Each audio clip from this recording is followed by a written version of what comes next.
यत्र विहाय क्षिप्रविपुले स्थातुं क्षणं न क्षमं तत्रास्ते गुणरत्नरोहणगिरि यो देवी देवो महान्। चित्रं नाट्य करोति कस्य मनसा दृष्टा पुरे श्रीपुरे सश्रीपाशुजिनेश्वरो विजयते दिग्वाशिषां शासनम्। पत्र टिके न जहाँ अधर में गुण रत्नों का गिरिवर हो, कितना विस्मय किसे नहीं हो, चलो देख लो शिरपुर को। देवों के भी देव पार्श्व जिन अंतरिक्ष में शांत रहे, युगों युगों तक दिगंबरों का जिन शासन जयवंत रहे। हर प्राणी की आस्था के दो रूप हैं, एक मिथ्या रूप है और दूसरा सम्यक रूप है। मिथ्यात्व की दृष्टि से यह कहा जा सकता है कि सर्व जगत में तीन लोक और तीन काल में अगर सबसे कोई पाप और अधम का कार्य हो सकता है तो वह मिथ्या दर्शन का कार्य है, और यदि सबसे श्रेष्ठ कार्य हो सकता है तो सम्यक दर्शन का कार्य है। और सम्यक दर्शन के संदर्भ में तत्वा सूत्र में यही कहा गया है, तत्वा सिद्धानम सम्यक दर्शनम। तत्वों के और अर्थ के सिद्धांत करने को सम्यक दर्शन कहते हैं। तीन लोक त्यों काल माहि नहीं, दर्शन सो सुखकारी, यह विधि जो श्रद्धा तत्वन की सो समकित व्यवहारी।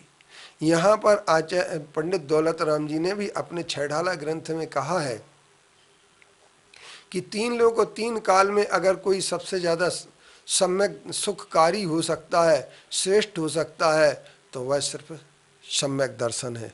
और तीन काल और तीन लोक में अगर कोई विनाशक हो सकता है तो मिथ्या दर्शन हो सकता है। लेकिन आज तक हमारी आस्था, हमारी श्रद्धा, हमारा विश्वास अभी तक सही दिशा में नहीं जा पा रहा है। हम सुनते हैं तत्व की बातों को, तत्व की बात को समझते भी हैं और उन्हें अपने रूप में ढालने का प्रयास भी करते हैं, लेकिन हम इसका महत्व कम समझ पाते हैं। हम कुगुरु कुदेव कुशास्त्रों से कम बच पाते हैं। हम सच्चे देव शास्त्र गुरु की शरण में नहीं जा पाते हैं। हम अपने भय, आशा, स्नेह और लोभ और लालच में पड़ करके मनोतियों को महत्व देते हैं। हम मनोतियों को मानने में लगे रहते हैं। हमारी मनोती हम जिनेंद्र देव के सामने भी रख देते हैं। अरे जो ब्रह्मचारी हैं, जिन्होंने गृहस्थ जीवन को अपनाया नहीं है, उनसे भी हम ये कह देते हैं कि हमें एक पुत्र संतान की प्राप्ति हो। लेकिन हमें विचार करना है कि संतान की प्राप्ति, अगर भगवान संतान की प्राप्ति कराने लगे तो भगवान की स्थिति क्या होगी।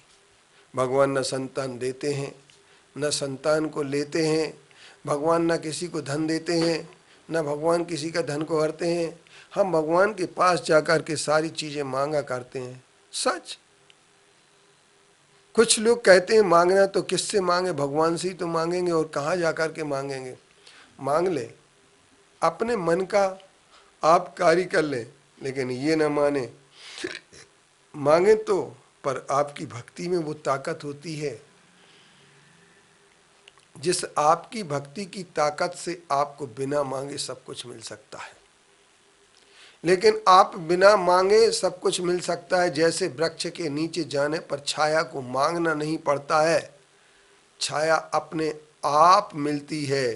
ठीक इसी तरीके से आप लोगों को भी यह तय कर लेना चाहिए कि भगवान के पास मांगने की आवश्यकता नहीं है, किंतु उनके भक्त के लिए कोई कमी रहने वाली भी नहीं है। जब हम भक्ति सही ढंग से करते हैं, जब हम अपनी भक्ति में लीन हो जाते हैं, जब हम अपनी भक्ति में प्रगाढ़ता लाते हैं, सच्ची भक्ति करते हैं, तो सच्ची भक्ति करने के बाद हमारी भक्ति में इतनी ताकत होती है कि हमारा मनोवांछित कार्य अवश्य हो जाता है। कारण उसका ये है कि भक्ति करने से साथी से पुण्य का बंध होता है, और साथी से पुण्य का बंध होने के कारण से, जब साथी से पुण्य का बंध होता है तो उस समय असाता वेदनी के स्थिति कांडक, अनुभाग कांडक अपने आप क्षय को प्राप्त होने लगते हैं अथवा वो साता वेदनी में बदल जाते हैं और इससे चमत्कार हो जाते हैं। और यही भक्ति का प्रभाव है।